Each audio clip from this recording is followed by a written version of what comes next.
บ่ได้ใช้ท่านบ่อยู่บ่มีเงินบ่มีชื่อติโดย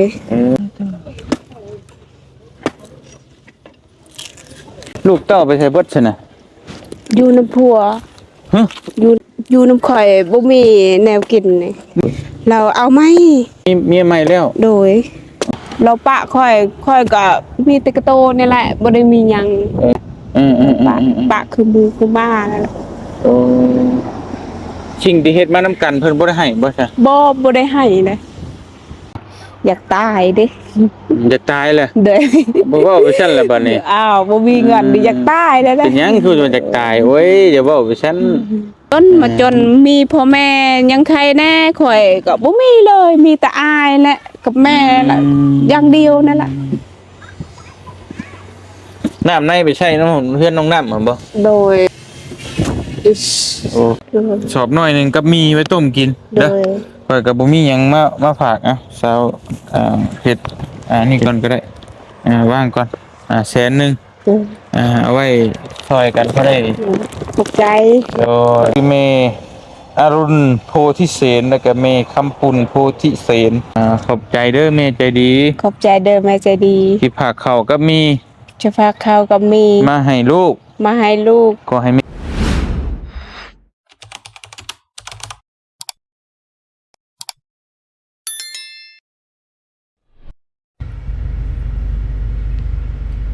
พี่น้องเอกราบทักทายสบายดีพ่อแม่พี่น้องเบอร์สุขุสู่คนเนาะพี่น้องเนาะบ่ว่าสิอยู่ในและก็ต่างประเทศพี่น้องก็ยินดีต้อนรับเข้าสู่ช่องบ่เตียงทองบ้านนาคือเก่าเนาะพี่น้องเนาะมาพบมาพ่อกับบ่เตียงมื้อนี้ตอนค่อยค่ำลงแรงพอดี1ข้าว1น้ำพี่น้องเอ้ยบ่เตียงก็อยู่ทั้งพี่แหละทั้งบ้านน้องน้ำเนาะพี่น้องเนาะ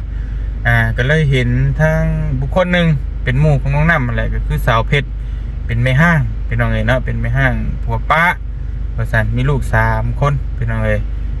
เพิ่นก็ชีวิตก็ลำบากแหละอยู่น้ำเอื้อยน้ำน้องเนาะอาศัยอยู่น้ำอ้ายประสานเพื่อนอ้ายพี่น้องเอ้ยก็เป็นไม่ห้างลูก3ที่ว่าตอนนี้ก็ถือว่ายัง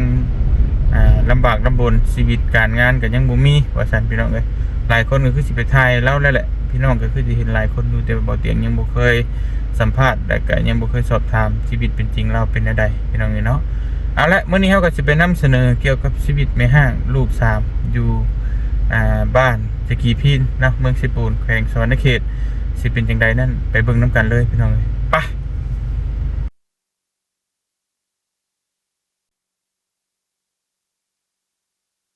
ฟาดให้มันน้อยก็เลยพาพื้นให้มันน้อยๆบัดนี้เนาะพี่น้องไม่หยังอันนี้เนาะจักไม่แต่เอาแต่โรงงานนะบ่ได้นั่นบ่ได้ใช้ท่านบ่อยู่บ่มีเงินบ่มีชื่อติโดย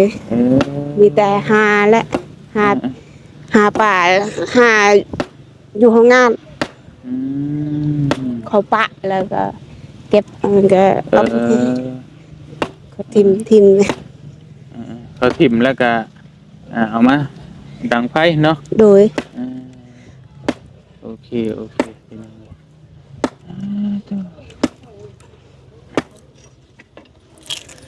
ลูกเต้าไปใช้เบิดซั่นน่ะอยู่น้ำผัวอยู่น้ำผัวโดยเอาเพิ่นบ่ได้มาอยู่น้ำเจ้าบ่อยู่น้ำข่อยบ่มีแนวกินนี่บ่มีแนวกินโดยอ๋อแล้วลูกบ่อยู่นำโดยผัวอยู่ไสนั่นน่ะเนาะอยู่บ้านปลาดอยู่น้ำเบิดเลยบ่เด็กคนลูกเจ้าฮะ3คนอยู่น้ำผัวเบิดเลยโดยจะเป็นได้คือว่าจังได้ปะได้ห่างกันเราเอาไหมแล้วเพิ่นมีผัวมีเมียใหม่แล้วโดยลาวบ่เป็นคนไปเอาก่อนเราและเอาก่อนนะแล้วเจ้าก็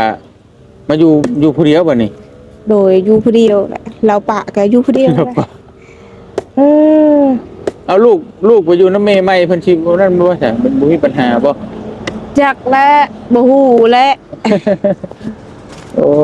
ยพี่น้องนี่เนาะแล้วเพิ่นบ่ได้เคยมาอยู่น้ำเจ้าเลยบ่หรือว่าบ่เคยโอ้ก็บ่พี่น้องนี่เจ้าก็อยู่ผู้เดียวบัดนี้น่ะโดยเลี้ยงตัวเองก็ยังบ่กุ้มเลยก็เลี้ยงลูกเด้โอ้ บ่มีหางานบ่มีเลย อืม หาแล้วชั่วมือนี่เพิ่นบ่เอาได้คนหมดเลย เพิ่นบ่เอา โดย เจ้าหางานหยังเจ้าเฮ็ดงานใช่ หางานล้างถ้วยล้างจานนั่นนะ เพิ่นก็บ่เอา โดย กระบะดอกเจ้าอายุจักปีนะเสือเพชร บ่ฮู้ บ่ฮู้เลย โดย เออ บ่ฮู้แม่บ่ได้บอกไง บัดพ่อแม่เจ้าไปใช้ไสน่ะคือได้อยู่ผู้เดียว พ่อแม่ค่อย อืม มันไปแล้วจักเราไปช้อนป่าเนี่ย แต่ว่าอยู่เฮือนนํกันนี่บ่หรือว่าจังได๋ บ่แม่ข่อยอยู่ต่างแต่ข่อย อืม เราอยู่ผู้เดียวแล้วข่อยอยู่น้ำอายน้ำน้อง อืมอยู่น้ำไม้น้ำน้อง โดย พี่น้องบัดข้าวน้ำซ้ำปลาได้แต่เจ้าเอามาใช้กิน จะรับจ้างเขา ซื้อเอา เออ โอ้ ชื่อเอาแหละรับจ้างเขาก็ได้แต่แสนหนึ่งอะเขาให้มาซื้อแหละ เออ บ่มี อืม เดี๋ยวนี้ก็บ่มีแนวเฮ็ดก็บ่ได้ไปเนี่ยเราบ่ได้บอกแต่เราบอกก็ไป อืม ไปรับจ้างคู่มือเราบอก รับจ้างเฮ็ดหยังแต่ก็ ไปปลูกมัน อืม ปลูกมันแหละแล้วตัดลำต้นมันน่ะก็ไปหมด อืม กนมันก็ไปเบิด อืม มือใดก็เรามาหาให้เขาไปก็ไปเลยไม่ได้อยู่เฮือนละมีแต่ไปตลอด มีจะไปก็ไปนะเนาะ โดยก็บ่ไปก็บ่มีอิหยังกินน่ะข้าวก็บ่มีอาหารก็บ่มีแห้งกระแตกกับอาหารน่ะมีแต่ข้าวแล้วก็พอแล้วก็กินอิ่มท้องคันมีนะ ข้าวสิกินอิ่มท้องยังบ่มี โดย พี่น้องนี่เนาะก็บ่า ไปคู่มือบ่ได้อยู่นำหมู่นำครูได้ บ่ได้สบายคือเขาเลย ไปเฮ็ดเวียกเฮ็ดงานทุกมื้อติ โดยไปตลอดเป็นเวลาคอยอยู่เฮือนก็บ่มีงานนะคอยอยู่เฮือนคันมีคอยไปคอยอยู่บ่ได้อยู่ งานน่ะเพิ่นจ้างเท่าใดจ้างเฮ็ดหยังก็ ล้างถ้วยล่ะก็ปลูกมันนั่นแหละ มีแต่สองอย่างนี่ติ สองอย่างสามอย่างนั่นก็ไปเบิด มันมีแต่เพิ่นโทรมาบอกสิบ่ บ่เรามาบอกอยู่เฮือนเขานี่เราไปแม่สาวเพชรเอ้ยไปปลูกมันให้ค่อยแน่ค่อยไปค่อยก็แล่นไปละ ถ้าบ่มีก็อยู่เฮือนนั่นแหละติ โดยบ่มีให้งานบ่มีรับจ้างแกค่อยก็อยู่เฮือน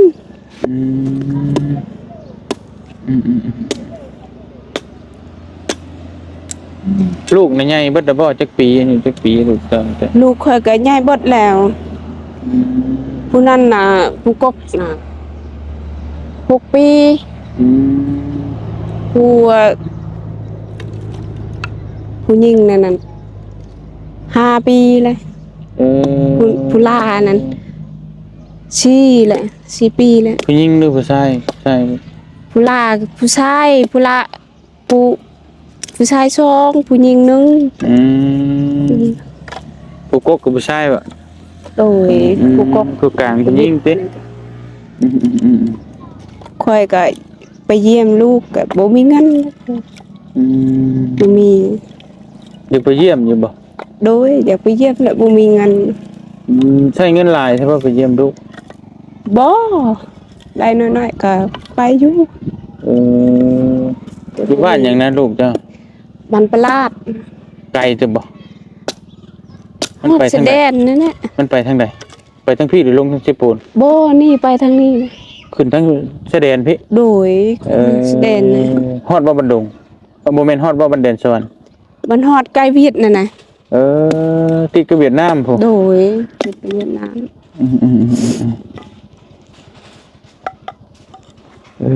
พี่น้องนี่เนาะก็ถือว่าเราก็ชีวิตก็ ำลังสิสร้างศาเนาะตะกี้จะไปอยู่น้ำพัวผมบ่ โดยอยู่น้ำพัว เออ ดนมันเป็นปีแล้วเขาอยู่น่ะแต่น้อยเขาอยู่ อืม เดี๋ยวนี้ข่อยใหญ่น้ำพัวแหละเขาได้ลูกแล้ว อืม ใหญ่น้ำพัวได้ลูกเอาแต่น้อย แต่สาเหตุที่เพิ่นจะไปมีไหมเจ้าเพิ่นอันนั้นอยู่บ่เจ้าฮู้มาก่อนบ่หรือว่าอยู่ๆแล้วไปเลยบ่ ๆบ่ข่อยฮู้แหละข่อยฮู้ละผิดกันแล้วก็ปะกัน อืมแต่ตอนป้ากันนั้นแล้วท่านได้มีคนใหม่บ่ บ่เรามีแล้วข่อย เอ ฮู้ อ ข่อยจอบเอานะ จอบเอา โดย เจ้าจับได้บัดนี้เนาะ โดยในบ้านก็เว้าว่าคู่มือเราเว้าว่าเจ้าบ่ฮู้บ่พัวเจ้าได้ไม้แล้วข่อยก็ฮู้แล้วดีก็ข่อยก็โอ้ยคิดตลอดอยู่น้ำลาวนะอยู่เฮือนคิดตลอดอยากได้เด้ ตอนเฮาอยู่อะสบาย แต่เดี๋ยวนี้ล่ะเรารวยแล้วก็เราก็คิดในอื่นแหละ แล้วรวยแล้วบ่ตอนนี้ โดยแล้วรวยแล้ว เพิ่นเฮ็ดหยังจังรวยน่ะ เราแก้เครื่องแก้ท่านแก้ขยือขยอก เรามีรถใหญ่เลยเราแก้หลายอย่างเลยก็เรามี เดี๋ยวนี้เรารวยแล้วเราก็ไปกินเบียร์ผู้อื่นผู้นี้นะไปกับหมู่ไปตลอดบ่ได้อยู่เฮือนแล้วบัดนี้แล้วเราติดเช้าบัดนี้ อืม ไปติดเช้า อืม ทีนี้เราห่างแล้วแต่ค่อยเนี่ยเราเมื่อเหือนเราห่างคอยฮู้ เออ เราปะค่อยก็มีแต่กระโตนี่แหละบ่ได้มีหยัง มาบ้านน่ะมีแต่ตัวเปล่าติ โดยมีแต่กระโตนี่มีแต่ละล่านั่นแหละ ปะปะคือมือคือบ้านั่นแหละ โอ้สิ่งที่เฮ็ดมานำกันเพิ่นบ่ได้ให้บ่ซะ บ่ได้ให้เลย ได้หยังในสิ่งที่เจ้าหามานำกัน ได้เฮือนได้รถนะได้ทุกอย่างนั่นแหละเขาได้ อืม เพื่อนก็ลังใหญ่ๆเขาได้นะช้างมาครอบครัวบัดนี้เราอยากปะ พอเราป้าแล้วก็เพิ่นบ่ได้แบ่งให้หยังให้เด้อ บ่ได้แบ่งมีแต่ได้รถเก่าๆนี่เขาให้เท่าแกบ่ขอเอาแหละ เราบ่ได้ขอก็เราบ่ได้ให้เลย ก่อนสิมาเนี่ยเพิ่นจะเว้ากันแบบใดเพิ่นเฮ็ดจังไดเพิ่นบอกให้เมื่อบ่ได้เจ้าต้องมาเองบ่ บ่หรือว่าคันเจ้าฮู้ค่อยติดเช้าก็เจ้าเมื่อล่ะเราเว้าเออ ข่อยแบบข่อยก็เมื่อทุกข์หลักเพื่อนพ่อแม่ข่อยเขาเว้านะ อืม ทุกข์ละเฮือนพ่อแม่ข่อยจนละเฮือนเจ้าเขาเว้านะเขายังเมื่อแล้วนี่แล้วเขาเมื่อผิดกันแล้วก็เมื่อ แต่ว่าแบบว่าฮู้ว่าเราเอาคนใหม่แล้วเจ้าบ่พอใจแล้วก็เจ้าจะเมื่อก็เมื่อสิบ่ โดย เจ้าก็มาติ โดยเว้านั้น เป็นจังไงเนาะ โดย อ้าวชีวิตคู่ก็มันเป็นแบบนี้ ข่อยอยู่นี่ข่อยอยู่ละอยู่น้ำอ้ายเฮือนละเฮือนอ้ายข่อยบ่มีหยัง เฮือนอ้ายบ่เฮือนหลังนี้น่ะ โดยเฮือนอ้ายข่อยเบิ่งเขาหน้าตังก็เขาก็ยิงเอาไผวัดนี่ก็ให้ข่อยอยู่เฮือนอ้ายข่อยตะกี้ก็บ่มีหยังเลย เจ้าอยู่น้ำอ้ายบ่ โดยข่อยอยู่น้ำอ้ายอยู่น้ำอ้ายอยู่น้ำน้อง อืมพี่น้องเอ้ย คันว่าข่อยมีเงินแล้วข่อยจะตั้งใหม่บ่มีเนี่ยจักจะหาได้เด้จะตั้งบ่อนนี้แหละ เลิกกันแต่หึงนะบ่เลิกกับลูกกับผัวเจ้าเลิกกันแต่รนแล้ว ฮอดเดือน2 เดือนเนี่ยนะ3 เดือน4 เดือนนี่แหละ เออ ฮอด4 เดือนนี่แหละ ตอนนี้คิดฮอดลูกอยู่บ่ เว้าไปก็คิดฮอดอยู่ผู้เดียวก็คิดฮอดแหละไปคันบัดค่อยไปล่ะทางให้แน่ไปรับจ้างเขาก็ค่อยก็ยังเช้าอยู่แหละ อืมไป ไปก็ยังเศร้ายังโศกยังเศร้ายังคิดฮอดลูกอยู่ติเออพี่น้องเอ้ยเพราะว่าลูกมันเลี้ยงมากับมือเนาะอยู่มากับมือแล้วแบบมาอยู่ผู้เดียวแบบนี้เอามาอยู่พี่เพิ่นก็ให้เอามาอยู่บ่ จักแล้วบ่ฮู้แหละ อ๋อหรือว่าเป็นฮีตทั้งนี้บ่เพิ่นอ่าเลิกกันน่ะ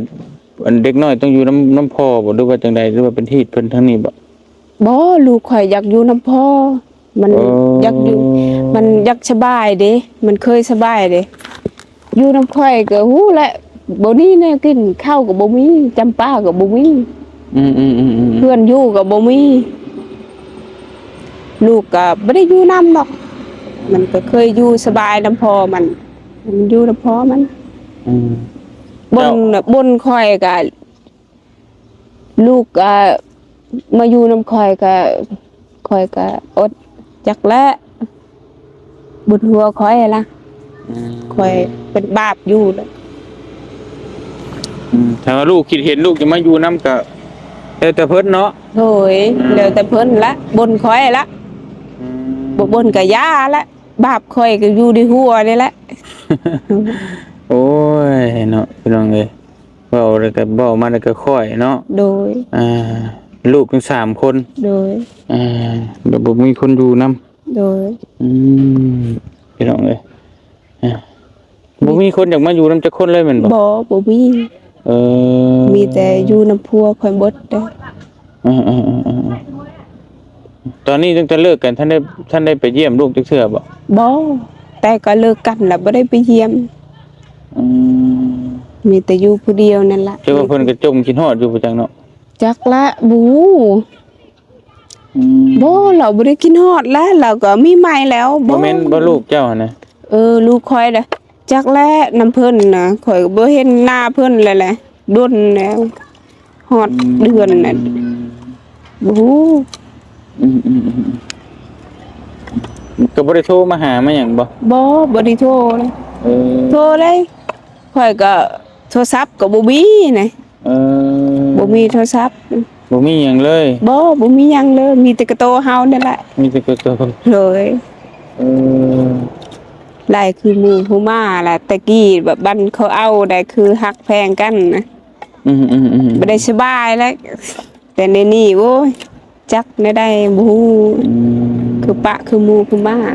ย่าละบาปเฮาเลย บัดตอนอันจีบกันกับเพิ่นเบ้ามาหาอยู่พี่บ่จะไปเจอกันที่ไสน่ะ ค่อยเจอกันน่ะอยู่ตะกี้ตะเก้าค่อยอยู่บ้านชะมูนค่อยอยู่แต่เขาเกิดมาล่ะอยู่บ้านชะมูนพ่อเขาตายล่ะอยู่บ้านชะมูนค่อยก็เอาผัวละบ้านชะมูนค่อยเอาแม่ค่อยย้ายอยู่นี้ล่ะตะกี้ค่อยอยู่บ้านชะมูน เดี๋ยวไปเจอกันอยู่พุ่นติ โดย ไปหักไปเพลงกันอยู่พุ่นเนาะ โดย เดี๋ยวลูก3คน โดย ก็จะหึงเติบแล้วเนาะตั้งแต่เจ้ายังอายุ10ปลายปีอยู่จักหรือว่าจัง จากละบู เจ้านั้นมีพี่น้องกันจักคนจักเพิ่น พี่น้องค่อย ผู้เอาผัวก็2 3กับค่อยนี่และน้องค่อย คือกันกับค่อยนี่ล่ะ น้องเจ้านะ โดย ผู้หญิงหรือผู้ชายน้องเจ้า ผู้ชายล่ะเอาผัวล่ะ ฮะ เอาผัว เมียผู้ชาย ผู้หญิง ผู้หญิง โดย แต่เพิ่นเอาผัวแล้ว โดย อ๋อ ยังอยู่เฮือนนี่เป็นชาวยังช้อง น้องค่อย เป็นชองเป็นชามกับผู้ชายนั่นแหละ อยู่นำกันนะนี่ โดยเบิดอยู่นำกันนี่ก็5 ตอนนี้ฮะ โดย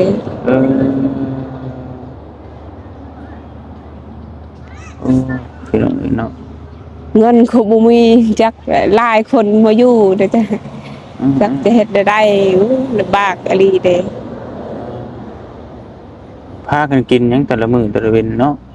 โดยมีแต่รับ ผู้นั้น จ้าง หามีผู้นั้นหามาผู้นี้หามาสิบ่ ได้นั่นแหละ อืม น้องค่อยก็หาเงินบ่เป็นนอกเรานะ เราเป็นชาวหาบ่เป็นมีแต่อ้ายคอยกับคอยนี่แหละหาเงินน่ะ อืม เราบ่เป็นห้าละ อืมอืมอืมอืม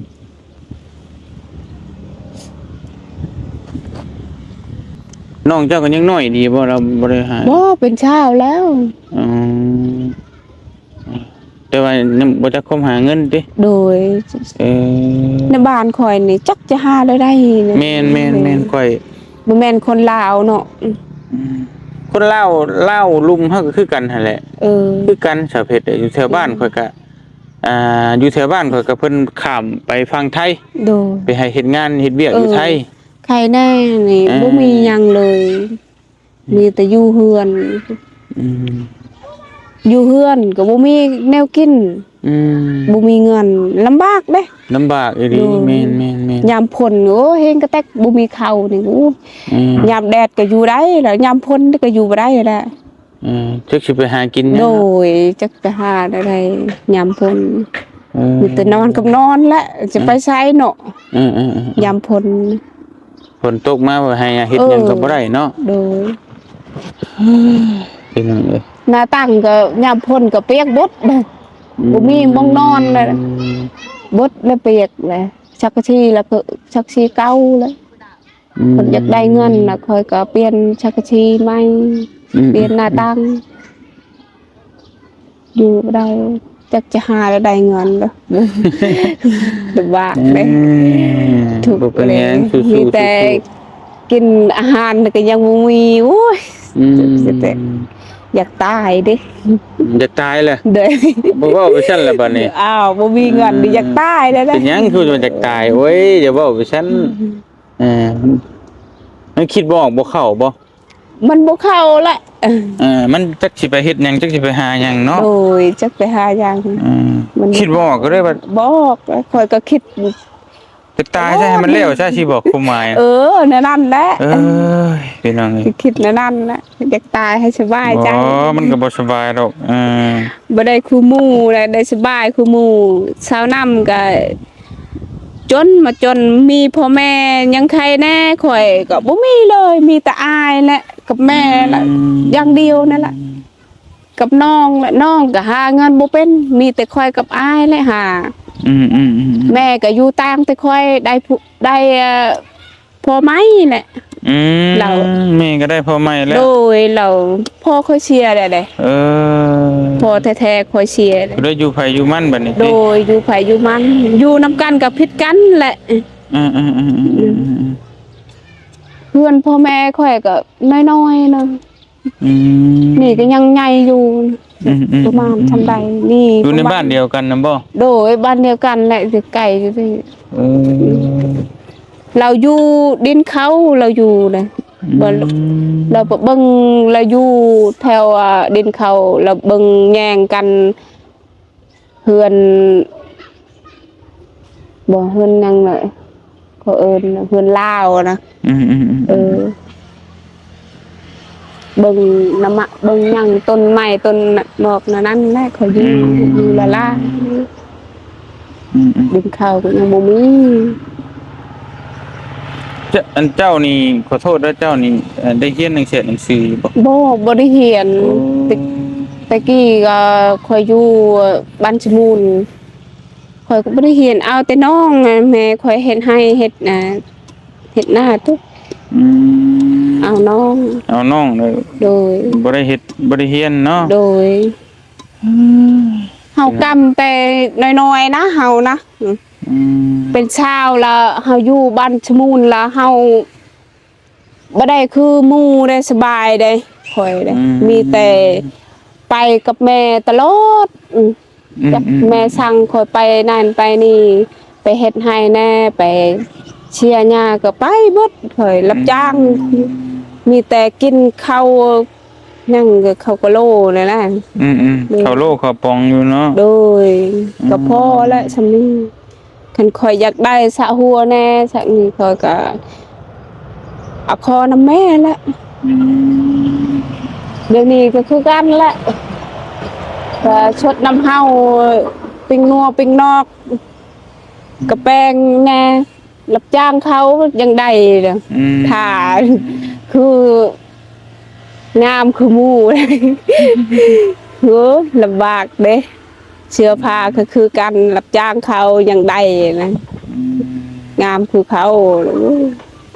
บ่ได้รับจ้างโว้บ่ได้หยังเลย ไปใส่มีแต่อันจะเป็นหนึ่งเข้าบ่ โดย เดี๋ยวอันเอา นึ่ง ขึ้ ข้าวน ไปเดี๋ยว ตั ก็ กน้ำก่อน พี่น้องเลย ตั เนาะ กน้ำแล้วก็นึ่งข้าวแล้ว ตักน้ำจะไปตักอยู่ใช่ ตักน้ำเช้าน้ำนั่นแหละ จะหนึ่งอยู่ใช่ครับ นี่หนึ่งอยู่นี่ จะหนึ่งไปไทยพี่น้องเบิ่งแล้วหนึ่งข้าวหนึ่งน้ำมีหยังกินแรงมื้อนี่โอ้ มีแต่นึ่งข้าวชื่อๆ นึ่งข้าวชื่อๆบ่มีให้กินจ้อย บ่มีแหละ โอ้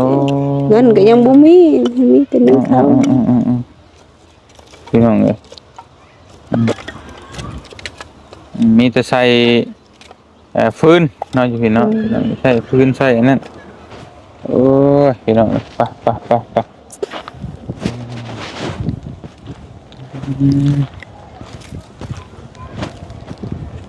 เป็นนั่นนี่เนาะทั้งนี้มิจะเป็นนั่นนี่พี่น้องส่วนลายมิจะ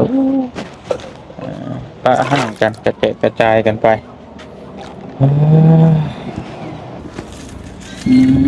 อันนี้ตารางเฮือนตารางซ่านั่นหนึ่งเขาไปถ่าน้องถ่าอ้ายบ่ โดย อ้ายจะไปใช้ชนะสเปด อ้ายคอยไปลิ้นแหละเราเมื่อยไปรับจ้างเข้ามื้อนี้บ่ได้ไปพักตลอดเมื่อยไปกวนมันน้ำหมูนะเราก็ไปตลอดนี่คอยก็อยากแก้เฮือนนี่ก็เงินก็บ่มีเนี่ยมีแต่ไก่ดิ แก้ไปใช้ แก้เฮือนนี่ แก้แปลงเฮือน โดย สมเฮือนนี่ โดยพอค่อยพันตลอดพอเห็นพอค่อยมาหา พ่อเจ้ามาหา โดย มาหาวันจังได๋น่ะ เรามาอยากกินแหละ จะกินหยังน่ะ จักจะกินงั่งก็เคย ว่าแต่ดีว่า บ่เคยแก่นะเราแต่ค่อยอยู่บ้านชะมูลนะเราบ่เคยให้เขากินนั่นคันนี้นะนะก็จะแก้ให้ใคร แก้เฮือน โดย เฮ็ดบุญนะบ่ โดย เฮ็ดบุญเฮือนนั้นโอ้แก้เขางงบัดแก้ บัด ไป แน่ เด้ ก็เราตอบเอาแหละค่อยฟันตลอดค่อยก็เป็นไข้ตลอดแต่เราตอบมาเด้นี่อายค่อยชื่อรับจ้างเข้าได้ไก่ตัวเดียวนี่แหละก็พ่อชำนีจะไปได้แก้อย่างเนี่ยเงินเขาบอกว่าไปเอา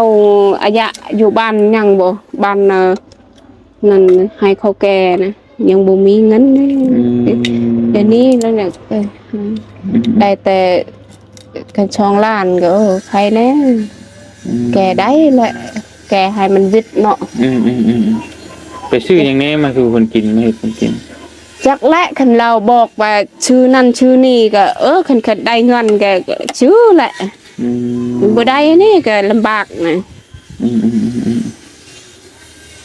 ให้คน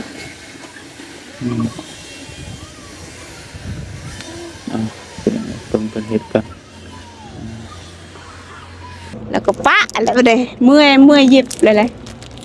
แล้วก็ปะอยู่นั่นน่ะ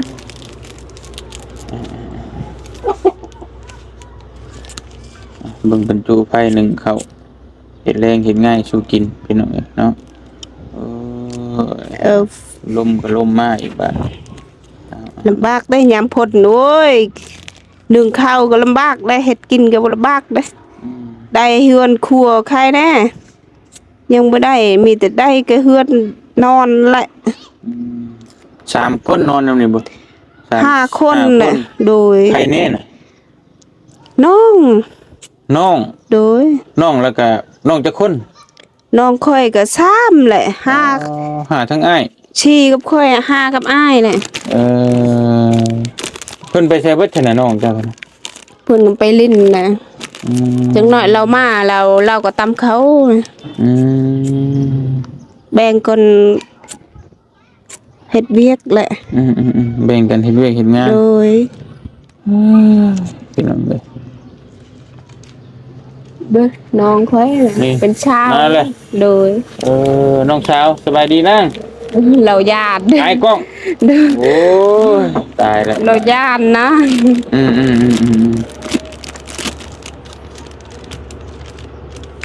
เราพากันอยู่กันมีแต่ผู้ใหญ่ไปเลยนี่เนาะ โอ้ยมีแต่ผู้ใหญ่โอ้กินกะ กินกระไร โดย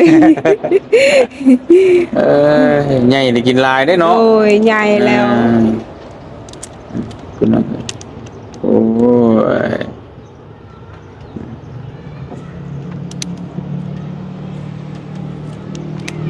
เอาติดแล้วก็จากไม่ฉันติดง่ายอยู่คุณน้องไฟแล้วก็ได้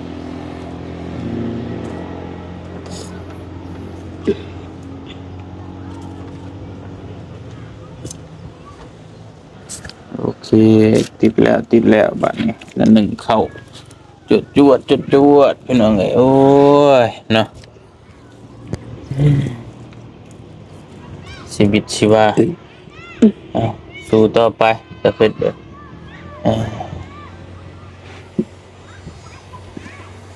น้ำในไปใช่น้ำเพื่อนน้องน้ำเหรอบ่ โดยค่อยนี่จ่าย อืมไปใช่น้ำเพิ่นน่ะเจ้าเป็นคนจ่าย โดย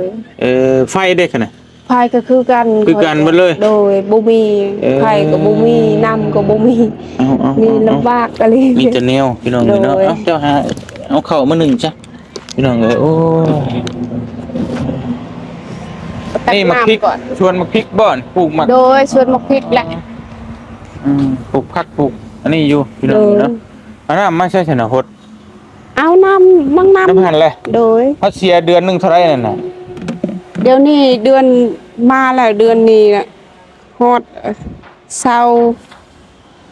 สี่ ก็4,000 โดยค่าไผ่30 50ปลายพัน โดย เดี๋ยวเขาเสียก็เดือนหน้าน่ะ50 60แพงกว่าเลยไผ่เลย ไปเอาน้ำกันจังว่ากันพี่น้องเลยโอ้ยเนาะ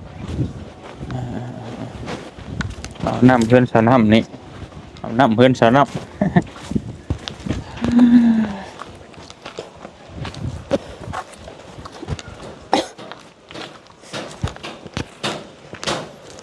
เอานี่เนาะพี่น้องเลยต้องตั้งอยู่นั่นกันโอ้สบายดีเด้อน้องเด้อไปชิแล้วเลยหลังคาเนาะงามขนาดเลยพี่น้องเลยไว้ขนาดโธ่ท่านพี่ใดกินหน่อยได้ขึ้นเพื่อนน้องน้ำอีกแล้วนี่หาเงินไม่ใช่ผูกแขนหาเงินน้ำประทันแล้ว น้องเลยคักปืนก็ได้ใส่ฝาแล้วนี่งามหลายที่ข้าวกินน้ำดับเบิ้ลมานี่กลับมาเพื่อนน้องชายผู้ตีนี่เพิ่นเอามาเพิ่มบ่เดี๋ยวมันบ่พอเพิ่นจะเอาขึ้นบ่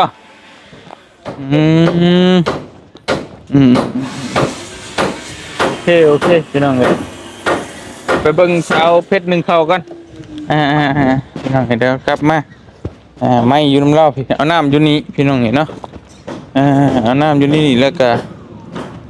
ไปหนึ่งเข้าป่านนี้เดี๋ยวถ่ายวิถีชีวิตของน้อง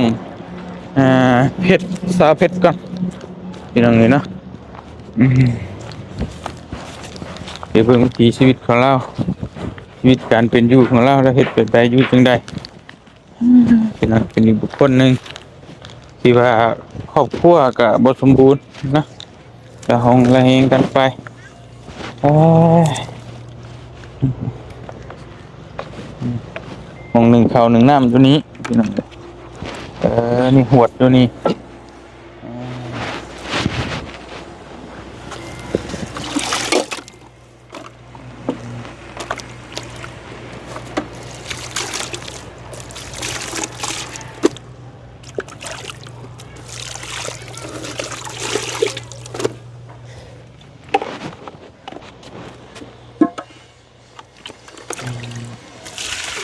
หิวเอาน้ำตอนเช้าตอนแรงเนาะอาบก็ไปอาบอยู่พุ่นได้อน้องเนาะ โดย เออ อาบแล้วก็อาบอยู่พุ่นน่ะเฮ็ดกินก็อยู่พุ่นคือกัน หิวมาอาบพี่บ่ได้ไปอาบอยู่พุ่นเลย อาบอยู่พุ่นเลย เออ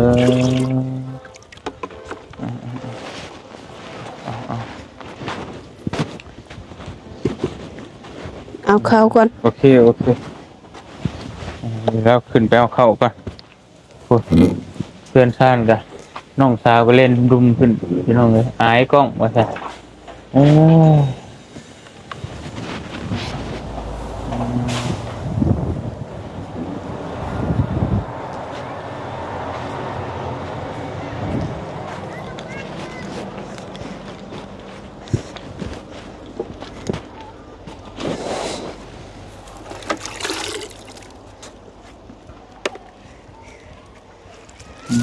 หนึ่งเขา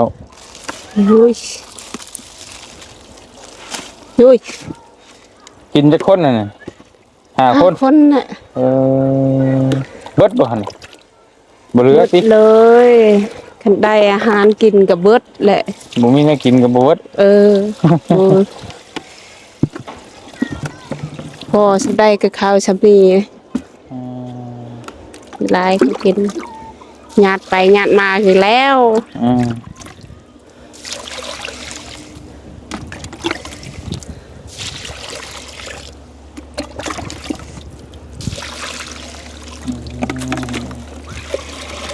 โอเค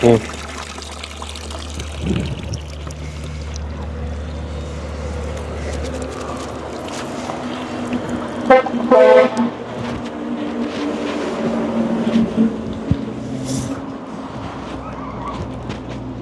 เอา ดังอยู่นี่ก็ยังแดดด้วย เออ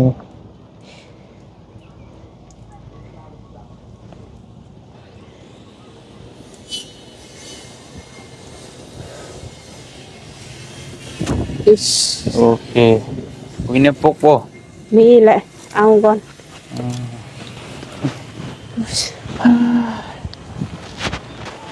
อุ้ย เอามาพี่น้องเอ้ยให้เพิ่นปิดหัวเข่าไว้ก่อนบัดนี้มาห่มไปสิเอาเข่าไว้ให้กินก่อนสาเพชรพี่น้องเอ้ยจังบ่เตียงก็บ่มีแนวมาฝากมื้อนี้มีหยังแค่หมูน้อยบ่นี่ โดย เลี้ยงหมูพร้อม จะเฮ็ดฮิตนั่นแหละ ฮะ จะเฮ็ดเฮือนนั่นจะเฮ็ดฮิต เฮ็ดฮีตนะ โดย มื้อใดจะเฮ็ดฮีต บ่ได้ก็มีเงินนั่นแหละ มีเงินบ่เฮ็ด โดย อาจจะเฮ็ดคักแน่บ่ถึงเอาหมูอ่ะนั่นโอ้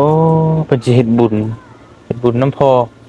เพิ่นเฮ็ดแบบไรนั่นน่ะหาคนมาแล้วก็กินไปสิบ่ บ่เราแก่ไปหาแลเขาแก่นะ ให้เฒ่าแก่กิน บ่ให้เขาแก่นะแก่ฮิตอยู่เฮือนเลยนะ เฮ็ด ใคร บุ เป็น ญ คนแก่คนในบ้านเนี่ยบ่ บ่ที่บ้านยังบ่ฮู้เลยจักบ้านคอยไปเอาเพิ่น แก่นี่อยู่บ้านเฮาเอิ้นว่าเสียเคราะห์บ่หรืออิหยัง เสียเคราะห์นั่นน่ะแหละ เสียเคราะห์แม่นบ่ โดย เออมันก็บ่อยากอันนั้นปานใดพี่เพิ่นเฮ็ดไปพี่บ่ต้องเอาหมูมาขายใช่บ่ จักน้ำเพิ่นน่ะคันเราก็เอิ้นหมู่ก็ให้หมู่แหละ เอาซีนมาซื้อบ่ได้บ่ซื้อซีนมันมา บ่ได้เลย เพิ่นเนาะเมื่อยนำซื้อเลยถ้ามีเงินจังเฮ็ดไว้ติ โดย เอาพี่น้องเอ้ยเอาอันนี้จะบอกว่าลายแยกกันห้างค่อยอันน่ะเอาเข้าวมาฝาก โดย สอบหน่อยหนึงกับมีไว้ต้มกิน โด เด้อย ค่อยกับบ่มีหยังมาฝากอ่ะสาวเฮ็ดพี่น้องเลยเนาะโอ้ยสู้ๆเด้อ โดยขอบใจ โดยกับสิเอาเงินไว้ซอยให้พระเจ้าซื้อกินซื้อยานี่ก่อนก็ได้ว่างก่อน100,000 โดย เอาไว้ซอยกันก็ได้ ขอบใจ โดยเป็นหยังดอกเนาะก็ทั้งเงินเดี๋ยวนะแป๊บหนึงแต่ว่าอันนี้มันนั่นน่ะบ่แม่นของข่อยแต่ของข่อยบ่เป็นหยังดอกเป็นของมีผู้ใหญ่ใจดีเพิ่นฝากให้บ่เตียงซื้อไปแบ่งปันกันกินผู้ใดชื่นชมมาฝากควรก็ให้แบ่งกันว่าซั่นเนาะเพิ่นมีชื่อเมอรุณโพธิเสนแล้วก็เมคำปุ่นโพธิเสนจาก ฝรั่งเศสแล้วก็ USA โดยสหรัฐอเมริกาเนี่ยนะ โดย ที่ซื้อนี่มีกับเขาวนี่แต่ว่าเงินน่ะเป็นของข่อย โดย ฝากให้เจ้าขมุกขอบใจเพิ่นนี่นบมือเด้อ โดย ว่าเป็นอยู่บ่ บ่เป็น โอเคว่าตามหลังเขาได้อเถอะเด้อ โดย นบมือขึ้นขอบใจเด้อแม่ใจดี ขอบใจเด้อแม่ใจดี ที่ฝากเขาวก็มี จะพาข้าวกับมี มาให้ลูก มาให้ลูก ขอให้แม่อยู่ดีมีแฮง ก็ให้แม่อยู่ดีมีแฮง ความเจ็บจะได้ กับเจ็บจะได้ ความไข่จะมี คงใครจะมี ในปรารถนา ในปรารถนา สิ่งใด สิ่งใด ก็ให้ได้ ก็ให้ได้ จงความมุ่งมา่ ก็มุ่งมาก ปรารถนา ปรารถนา ก็ให้อยู่ดีมีแฮง ก็ให้อยู่ดีมีแฮ ให้ ง ร่ำให้รวย อย่าให้มันร่ำมันรวย สาธุ สาธุ โอเคพี่น้องเด้อป้าจะไปอันน่ะนึ่งข้าวซะขอโทษเด้อนึ่งข้าวให้เฮ็ดกินเฮ็ดยากก็มีแล้วต้มกินพอแล้วอยู่บ่มันก็บ่แซ่บคืออาหารเป็นไรแล้วแต่กินไปก่อน ดีก็พอกินได้ พอกินอยู่บ่ พอแล้ว อืม เคยดีแหละ บ่เคยมีนี่ โดย บ่ว่าดอกเจ้าก็ได้ เคยแล้ว เออ โดนแล้วบ่ได้กินเนี่ยบ่มีเงินแล้ว บ่มีเงินซื้อเฮ้ยพี่น้องเด้อสู้ๆเด้อเด้อ โดย เดี๋ยวขอตัวไปเวียกต่อก่อนเด้อสบายดีพี่น้องเนี่ย ไปดี โอ้ยป้าสับเตียงขอตัวเดินทางก่อนเอาเก็บไว้ด้วยเอาเก็บขึ้นไว้ด้วยพี่น้องเลยไปเวียกไปงานต่อก่อนนะพี่น้องเนาะจะแวะมาเยี่ยมมายามทั้งสาวเพชรเล่าก็เป็นแม่ห้างลูกสามว่าซั่นเนาะพี่น้องเนาะผัวก็ไปมีเมียใหม่แล้วก็เลิกลากันแล้วก็มาอยู่เพื่อนน้ำน้องน้ำอ้ายเนาะแล้วก็ชีวิตก็หากินไปวันๆนั่นแหละพี่น้องก็เป็นวิถีชีวิตเราว่าจากเฮ็ดอยู่เวียกงานนี่ก็บ่ได้เลือกเฮ็ดงานหยังก็ได้ แต่ว่ามันบ่มีงานเฮ็ดไปสมัครเฮ็ดล้างจานในเพิ่นบ่รับบ่มีงานให้เฮ็ดนะพี่น้องว่าง่ายๆก็ได้ว่าเราก็อยู่เฮือนอยู่ซ่านปอกๆแปลกๆไปหากินหาอยากไปบ้านๆนี่แหละเป็นชีวิตเรื่องเล่าวคนหนึงพี่น้องเนาะอยู่บ้านสปีพีนเมืองเซโปนแขวงสวรรณเขตพี่น้องเลยสำหรับคลิปนี้บ่เตียงขอตัวจบคลิปไปเพียงเท่านี้ก่อนเนาะอยู่ดีมีแห้งบัดสุขทุกคนบ้านนี้เดินทางไปหาพี่หาน้องต่อนะพี่น้องเนาะทางบ้านใดเมืองใดก็ติดตามตอนต่อไปสำหรับคลิปนี้บ่เตียงขอกล่าวคำว่าสบายดีแต่อยู่ดีมีแห้งบัดสุขทุกคนบ๊ายบายไป